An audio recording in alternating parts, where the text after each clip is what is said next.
notícia e opinião. Se liga nessa page que não tem enrolação. Se você quer trabalho sem molhar a mão, confia no programa que é a sensação. Vou estar no programa, é nóis.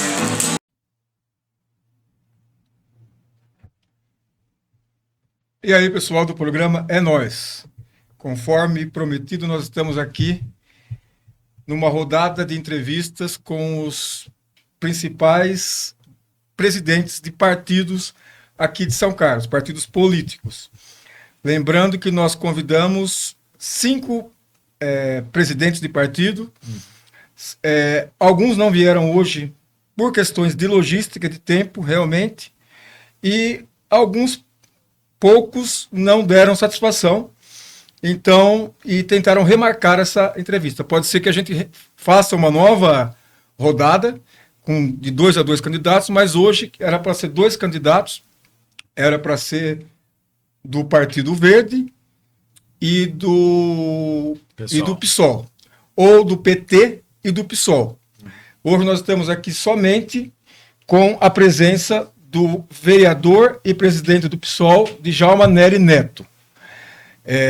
Nós vamos aqui estar conversando com o Djalma sobre as principais tendências, não da candidatura dele como vereador, e sim enquanto presidente do PSOL, do partido, as diretrizes, o que ele... Tem muita gente achando aí, tem muita desinformação na política hoje em dia, e muitas perguntas, às vezes a gente vai fazer algumas perguntas até um pouquinho cabulosas, mas nem tanto, para que se possa elucidar essa questão toda do que faz o PSOL.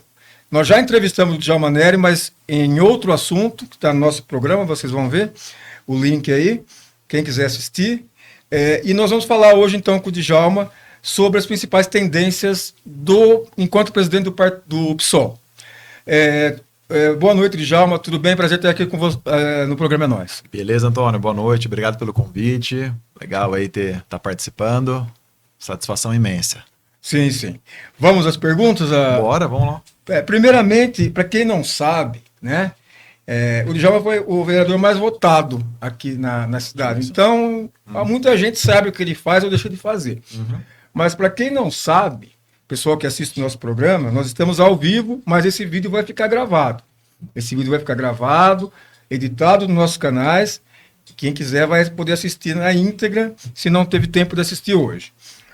O Djalma, o seu currículo, a sua apresentação pessoal, o que você faz, o que você é, enfim, para o pessoal que não te conhece. Legal, Antônio, obrigado pela oportunidade de novo, para estar no estúdio com vocês aqui.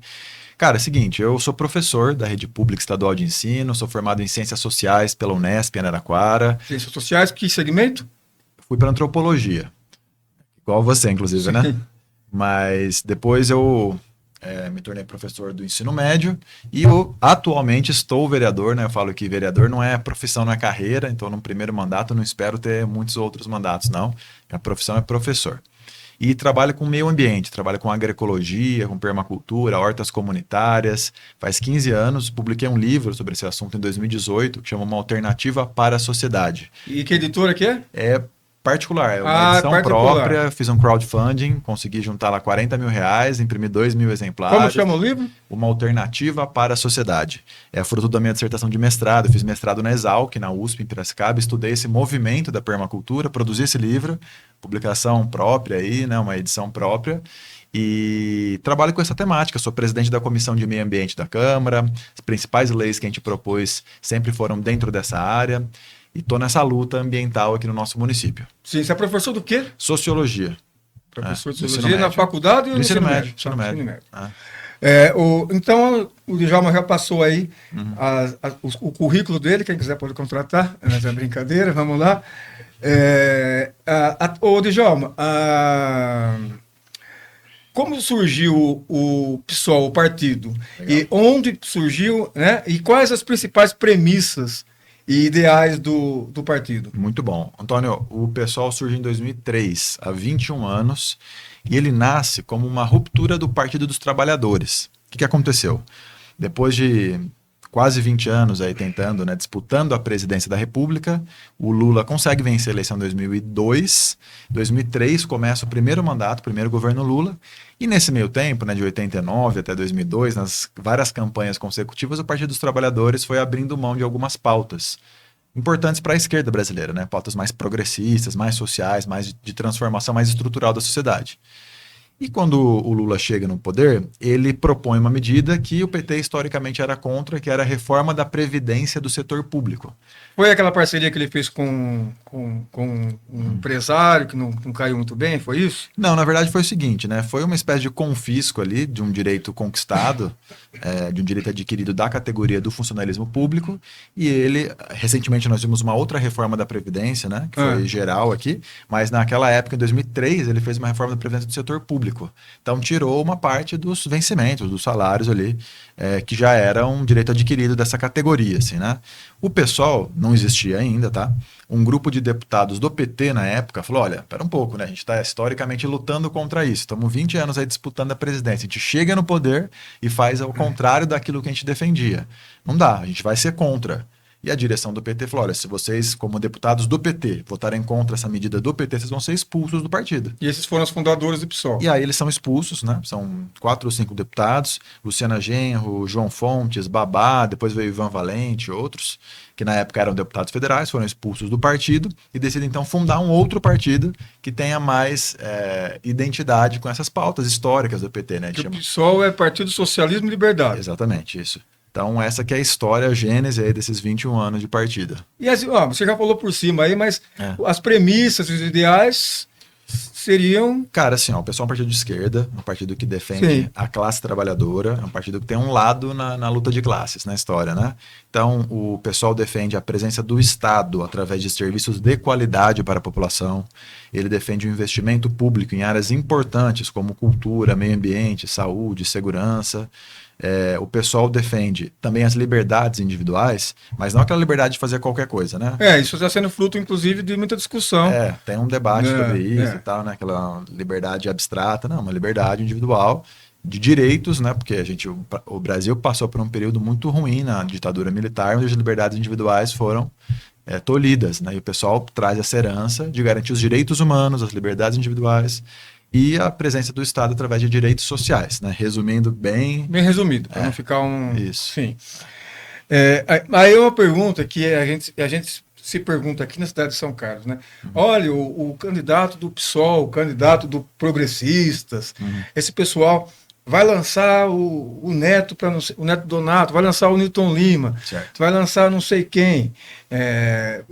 Quem escolhe isso, quem vai ser o candidato? Ou melhor perguntando, até que ponto as diretrizes partidárias regionais possuem autonomia na escolha dos candidatos locais? Os partidos sérios, eles têm uma diretriz que é nacional, né? E que, claro, que você tem uma flexibilidade no âmbito local, mas você não pode fugir muito daquele escopo ali, né? Você pegar, por exemplo, um cara de extrema direita e vier para o pessoal defender essas pautas da direita, não cabe no partido, entendeu? Sim. O pessoal fala, não dá e tal. Mas é claro que São Carlos, os municípios têm suas particularidades.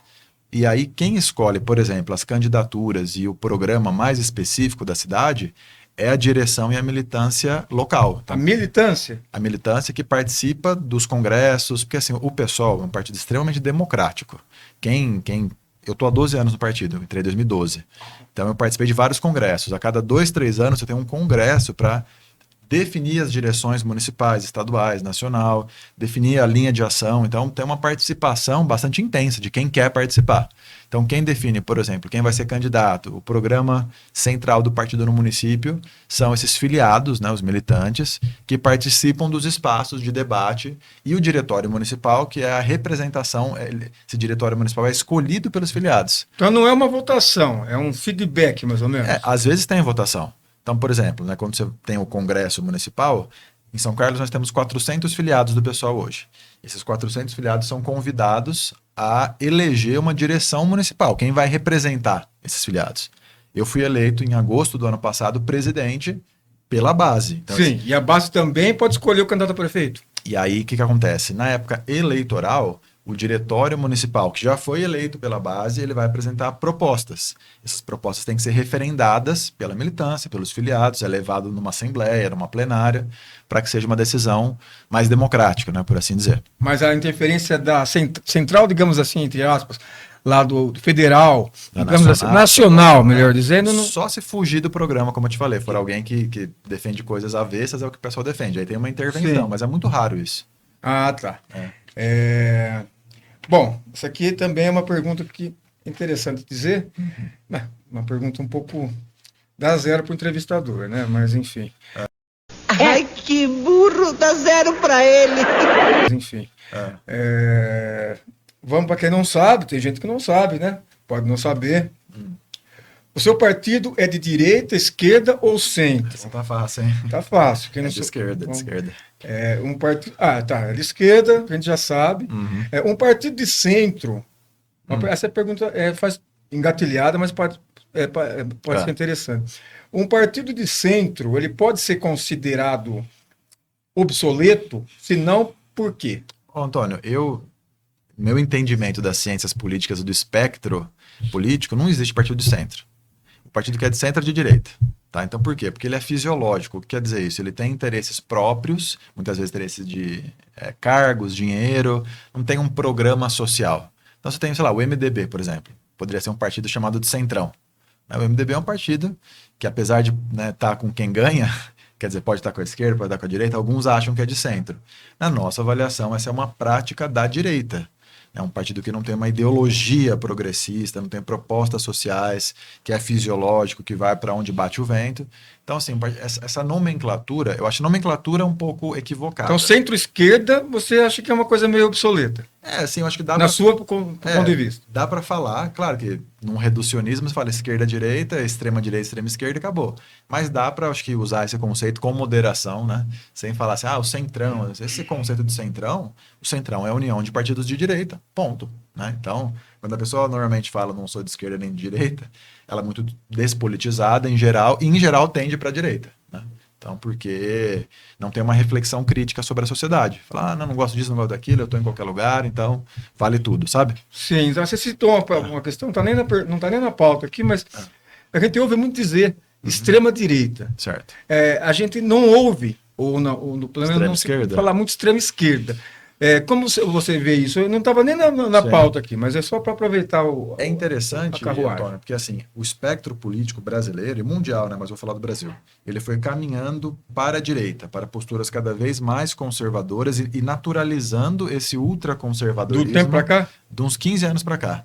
Esse ultraconservadorismo e o ultraliberalismo. Então, a sociedade brasileira, ela tem uma tendência conservadora, todas as pesquisas mostram isso e tal, só que isso foi se aprofundando nos últimos anos, né? E não é à toa que se você fizer questionários nas ruas, você tem uma parcela muito maior da sociedade que se identifica mais com a direita do que com a esquerda, por conta desses valores de tradição, família e propriedade que estão arraigados no inconsciente coletivo brasileiro, na sociedade brasileira. Então, é mais fácil você ter partidos de extrema direita, quer dizer, partidos que dialogam com esses valores de uma forma mais radicalizada, do que partidos de extrema esquerda, né? Que exigem uma compreensão mais complexa da sociedade, um posicionamento crítico mais aprofundado. E hoje em dia as pessoas, né, na correria do dia a dia, estão trampando, estão preocupadas com vender o almoço para comer a janta e tal. Quem vai parar para sentar, estudar a sociedade, ler um livro, pegar referência? É foda, sabe? Então, por isso que eu acho que essa nomenclatura... os partidos de extrema esquerda, por assim dizer, estão menos presentes na sociedade brasileira, apesar que eu acho uma nomenclatura válida. Eu gosto de usar um termo que é esquerda radical. E aí radical não no sentido de, o cara não conversa com ninguém, é radical, mas de ir à raiz dos problemas. Essa é a origem da palavra radical, né? Ir à raiz. O PSOL não é radical, na sua opinião? Olha, é radical nessa acepção da palavra, não de que não conversa, porque o pessoal conversa, inclusive todos os partidos, mas é radical no sentido de ir à raiz dos problemas. Então, o que a gente entende, por exemplo? Para superar os maiores problemas sociais, você pode e deve ter medidas, né, medidas menores ali, mas o foco é superar o sistema capitalista, ponto. O capitalismo é um sistema econômico, político e cultural. E o seu sistema é socialista ou Socialismo. comunista? O socialismo e o comunismo, eles têm grande semelhança, assim, né? Alguns falam sobre transição do socialismo ao comunismo, mas para a gente é um caminho, né? Então, o PSOL poderia ser chamado de esquerda radical ou extrema esquerda sem ser taxado como para os partidários, uma ofensa. Eu acho que é só esse cuidado, assim, de não falar que é radical, que não conversa. É radical porque vai à raiz, é de extrema esquerda porque tem um posicionamento firme, mas não é que não conversa com ninguém. Cara, na Câmara Municipal aqui de São Carlos, eu sou o único vereador do PSOL, primeiro da história e único. Eu converso, tenho altas divergências com os meus colegas, mas converso muito tranquilamente, a gente troca ideia, escrevemos projetos juntos, entendeu? Então, não tem esse sectarismo de não conversar, não. Agora, é uma pergunta que todo mundo, até eu estou querendo saber também, na verdade, se você souber responder. Eu ia perguntar também para o presidente do PT, para o Edinho, mas acabou, vamos ver. Para o Eric? Para o Eric. Para o Eric. Vamos lá, para o Eric Silva. Por que o PSOL não lançou um candidato à prefeitura e resolveu apoiar o Newton Lima, do PT? Legal.